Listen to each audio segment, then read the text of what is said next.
Saudara, minggu lalu kita baru saja belajar di katekismus bahwa Allah yang kudus tidak akan membiarkan begitu saja pemberontakan, penyembahan berhala dan juga dosa yang kita lakukan. Saudara, Allah yang adil dan kudus itu perlu menghukum secara setimpal setiap pemberontakan, setiap dosa yang kita lakukan. Dan firman Tuhan mengatakan dengan sangat jelas, upah dosa ialah maut. Saudara, maka itulah yang seharusnya kita terima. Dan jika kita jujur pada diri kita sendiri, saudara, kesadaran ini sangat mungkin membuat kita jadi putus asa. Karena sebetulnya tidak ada satupun dari antara kita yang bisa selamat dari murka Allah. Maka saya kira pertanyaan katekismus hari ini seharusnya menjadi pertanyaan lanjutan bagi setiap kita. Apakah ada jalan keluar? Adakah cara untuk kita kembali diperkenan oleh Allah? Saudara, buat saudara yang sudah lama jadi orang Kristen, saudara, ini mungkin bukan sebuah pengetahuan yang baru, tetapi saya ajak kita sekali lagi merenungkannya lewat setiap frasa yang ada di dalam jawaban katekismus ini. Dan buat saudara yang baru pertama mendengar ini, saudara, saya berdoa kiranya ini sungguh jadi harapan, jadi jawaban yang selama ini saudara cari.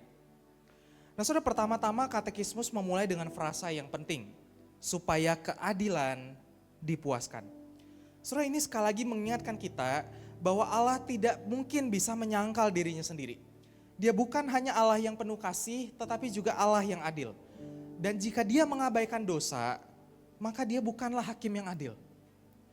Dan selanjutnya kita melihat frasa maka Allah sendiri. Sudah, artinya kalaupun ada harapan bagi setiap kita manusia berdosa untuk bisa lepas dari penghakiman Allah, maka harapan itu bukan datang dari diri kita sendiri, tetapi adalah inisiatif Allah. Dan pertanyaan berikutnya adalah kenapa Allah mau melakukan itu? Apakah karena kita baik? Saudara, katekismus mengatakan hanya karena belas kasihannya. Karena semua kita selayaknya menerima penghakiman murka Allah, maka tidak ada hal baik di dalam diri kita yang membuat kita bisa layak menerima belas kasihan Allah. Semuanya hanya karena belas kasihannya sendiri. Dan yang terakhir, bagaimana cara Allah melepaskan kita dari penghukuman tanpa mengkompromikan keadilannya? Saudara, katekismus mengatakan melalui seorang penebus. Dan inilah kabar baik Injil bagi setiap kita. Penebus kita, Yesus Kristus, memenuhi kasih dan keadilan Allah di saat bersamaan. Keadilan Allah dipuaskan karena Kristus menanggungnya bagi setiap kita.